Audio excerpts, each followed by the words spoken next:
backwards, and at about 30 or 40 miles an hour, it hit a rock, and it was a big bang, and people went flying out the back of this truck, and one person was completely ejected. It also rolled over, and it slid on its side, and so my brother got he got really bad road rash as people landed on top of him, and all that weight, he was dragged on the road. So it was a very severe accident with one critical. And my sister Steph had called me, and I ended up trying to coordinate things stateside all through Tuesday night, and I was up till about 4 a.m. that night talking to Steph. The next day, on Wednesday, my brother Tim and Jeremy were medevaced out of Haiti and back to Fort Lauderdale, Florida. And Jeremy had emergency surgery to fix his scalp, and had a slight bleeding on the brain. His wife came from Nashville to meet him in Florida whenever they flew over. And Jeremy's daughters, unfortunately, were inside the vehicle whenever it rolled over, so they experienced all of that trauma. So if you want to hear a little bit more, we were watching the live stream that my brother Tim talked about at their church, Riverwood Church of Christ, this morning. And if you go to Riverwood Church of Christ, you can look up that live stream, and it will be available to watch for later on their Facebook page. But long story short, everybody survived. There were a lot of broken bones, a lot of stitches, one very big surgery, and everybody is going to make it, and everybody is doing pretty well, all things considered. And Ronnie is showing off his battle wounds. He has one gash that runs the full length of the side of his head, and he had, I think they said, over 20-some stitches.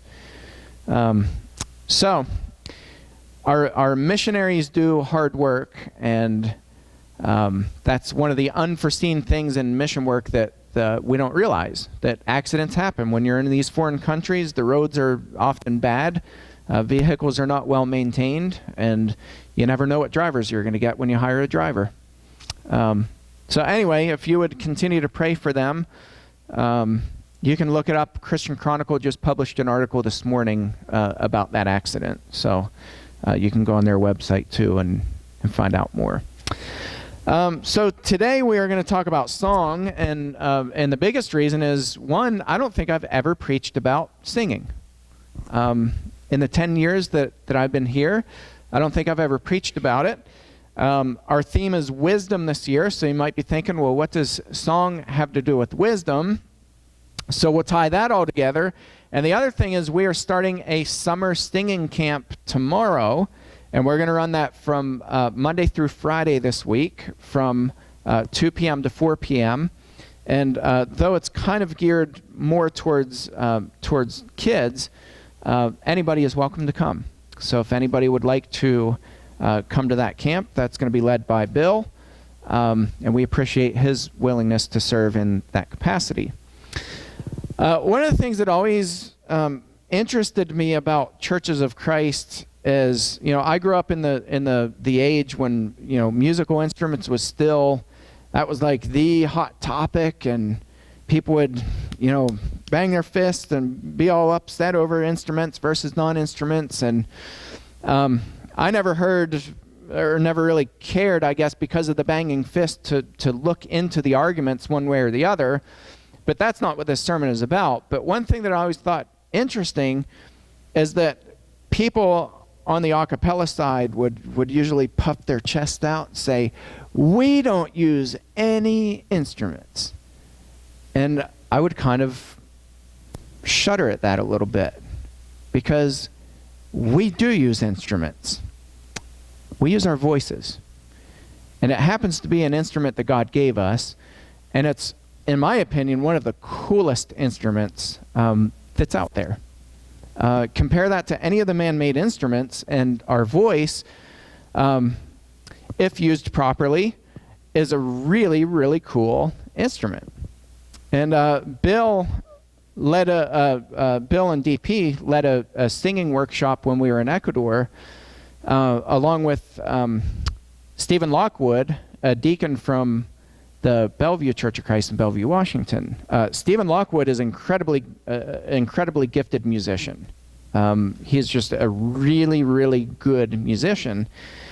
And I looked at some of the PowerPoints that they used. I did not go on either of those workshops, but as they were teaching music to the Ecuadorian people, Stephen was using these presentations, and it was really cool because he was showing the science behind the mathematics and the physics behind music, and how the wavelengths work, and how the human brain is geared to hear certain sweet spots.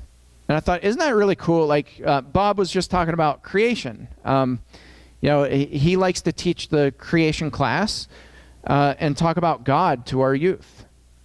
Because we're being taught something completely different in schools, in the public schools. And so Bob likes to do these refreshers, which I think is really critical. It's really important. It's really foundational to understand how creative God is. And when you look at all these different things and how God created us, it's incredible. He created our human brain to respond to certain mathematical equations that happen when certain notes are produced in certain ways, and when they overlap in certain ways. There's a true mathematical picture that emerges from that, and it's really cool. That's who our God is. All of us understand that music moves us, right? Is there anybody in here who never listens to music? Ever? No. Right? We all listen to music, all of us. Why? Because we were designed that way. We were designed to listen to music, to love music, to be moved by music. And if you don't believe me, look at the music industry. And look at how much money the music entertainment industry produces. I don't ever go to concerts. And part of that's just because I never really had a whole lot of an interest. Or never really found a band, I guess, that I followed that closely. So I had no idea what tickets were, and I just I overheard people talking about a concert that they were going to, and they're like, yeah, tickets they only started at like $250, and I was like, what? I had no idea. I had no idea that concerts are that expensive. So I looked online, and sure enough, like, it is really expensive to go to concerts.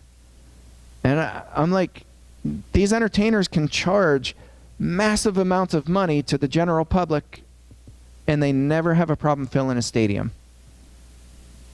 It's incredible, isn't it? Like 20, 30, 40,000 people, they fill into a stadium every single concert wherever they go in the world. Why is that? Music moves us. It speaks to us. We use Ephesians 5:19 to speak to each other in psalms, hymns, and spiritual songs, right? And to make melody in your heart. We have used that as a punching bag to say, see, no instruments are mentioned, and that's what Paul's talking about. I assure you, though I'm all for non-instrumental worship, that's not the argument Paul's making. In Ephesians 5:19, Paul is not making a theological argument that it's sinful to use instruments. Paul is saying that as part of our worship, that we need to lift up our voices in unison, and we need to sing together, and we need to make melody to the Lord in our hearts. That we need to do that collectively as a body of believers. That we need to sing these songs and hymns and spiritual songs. All of the Psalms are songs. David wrote songs. He was a musician. He wrote all of these psalms that were sung every single worship. And they were sung every single day. Jewish people would sing the psalms every day because they moved them. So I thought it would be pretty cool to go back. I remembered hearing this in college at one point, and my professor just kind of glossed over it like it was no big deal. And this scripture has always stuck out in my mind. I was like, what? This is huge. He was like, just kind of as an afterthought, he was like, by the way, did you know that the musicians were the only people in Israelite history who were required to be on duty 24 hours a day, 7 days a week? And then he just moved on. I was like, what? That is absolutely huge. So 1 Chronicles chapter 9, verse 33. Now these the singers, the heads of the fathers' houses of the Levites, were in the chambers of the temple, free from other service, for they were on duty day and night. Not only were they on duty 24/7, but they were not permitted to do any other duty except to sing. Isn't that cool? And right away in my mind, just the way my brain works, I'm screaming out, why? Why would the singers be the ones? Wouldn't the priests be on duty 24/7? Wouldn't the counselors, the shepherds of Israel be on duty, waiting for people to come to them with need? They weren't. It was the singers who were on duty 24/7. And only the singers were on duty 24/7. That's cool. Why is that? It's because music moves us in a way that nothing else can. And I think we neglect music. And I've said this often here, probably in different groups. I don't know that I've ever said it from the pulpit, but one of the things that we do is we neglect music. Think about this. I went to school for 9 years to be a preacher. 4 years of college, well, 4.5, because I do things the long way. 4.5 years of college, 4.5 years of graduate school. 9 years. We put stock into that. We're like, yeah, our preachers ought to be well trained. They ought to go to college. They ought to have degrees. And I'm all for that. I'm all for that. But my question is, why don't we take music that seriously? When it comes to music, I've heard things like, well, it doesn't really matter. We'll just sing. It doesn't matter how we sound. As long as we're making melody to God, it doesn't matter. I'm like, what? Can you imagine preachers preaching that way? It doesn't really matter how I preach. As long as I get words out of my mouth, they'll just fly out however they do, and God will know that I'm making melody in my heart. Can you imagine that? That's reckless. That's reckless, and it's lazy. So I've been a big proponent, and now you can see why scripturally, that music is important, that we should give attention to music, that we should learn about music, that we should sing together, not just on Sunday morning, but we should actually practice it, rehearse it, that we should put time and attention to music. That's called wisdom, right? It's unwise, and I'm not a planner, trust me. I'm not a planner. I am like totally fly by the seat of your pants kind of guy. That's just my personality. But when it comes to certain things, like, you should plan. I drive a lot. I've driven a lot in the past, and especially when you're driving a big heavy vehicle, which I did this morning, by the way. It was pretty cool. We borrowed an RV over the weekend, a 40-foot long RV, so I was back in the saddle of a commercial vehicle. But when you drive a big vehicle, you have to plan. You don't just start haphazardly taking random roads and jump on back roads. And why do you think that is? Because you'll get into trouble. You'll find turns that you can't make.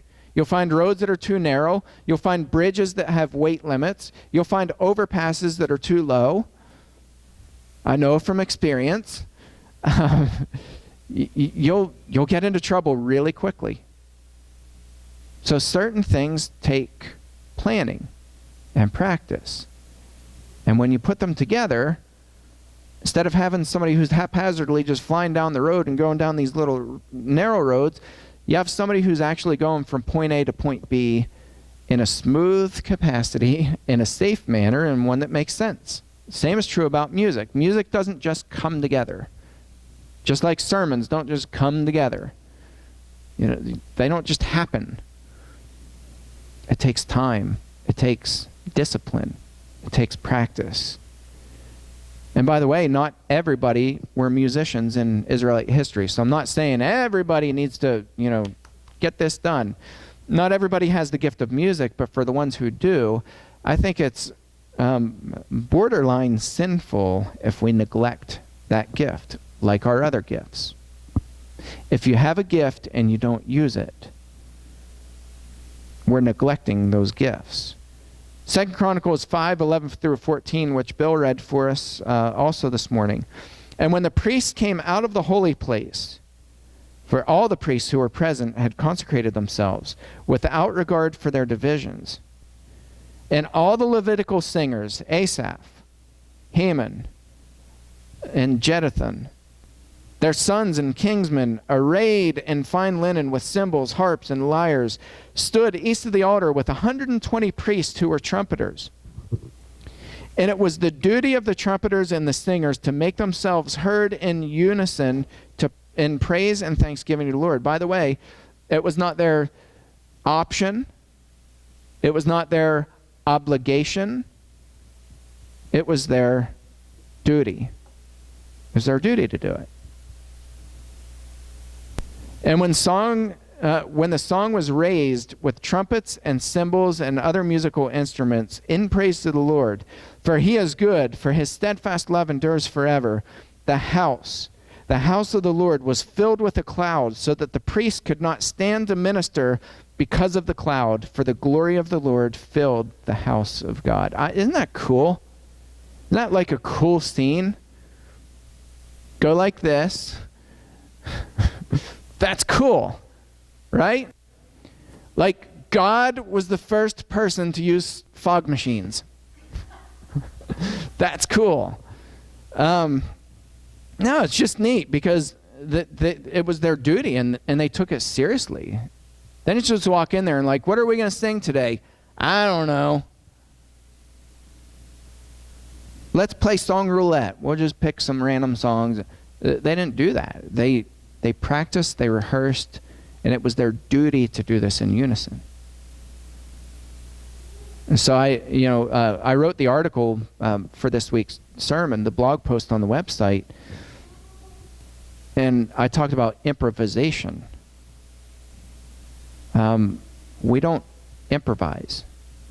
Merriam-Webster defines improvising as, I forget what one of the definitions was, but it was something like making something up.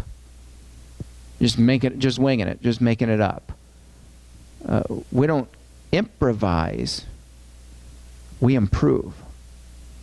There's a big radical difference between improvising our music and improving our music.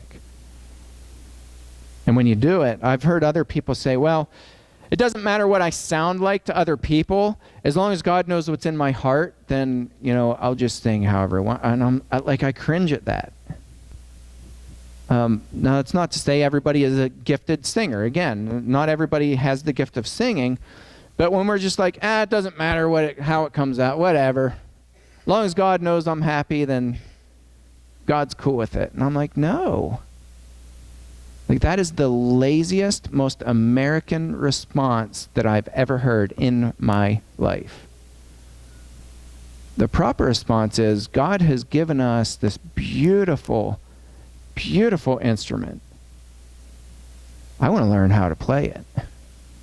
And I want to learn how to harmonize it with other Christians, other brothers and sisters who are beside me. And I want, instead of clashing sounds to come together, I want to learn how to make that mathematical sweet spot equation that God created our ears to hear, where it fills up an entire place with the glory of God. Wouldn't that be cool? So I just want to encourage you this week, if somebody was on the fence about whether you wanted to come this week or not, jump on the side of the fence that says, I want to improve and not improvise.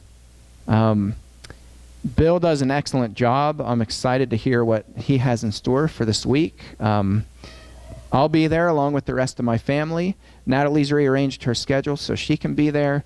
It's going to be pretty cool. I hear Guybor kids are going to be there.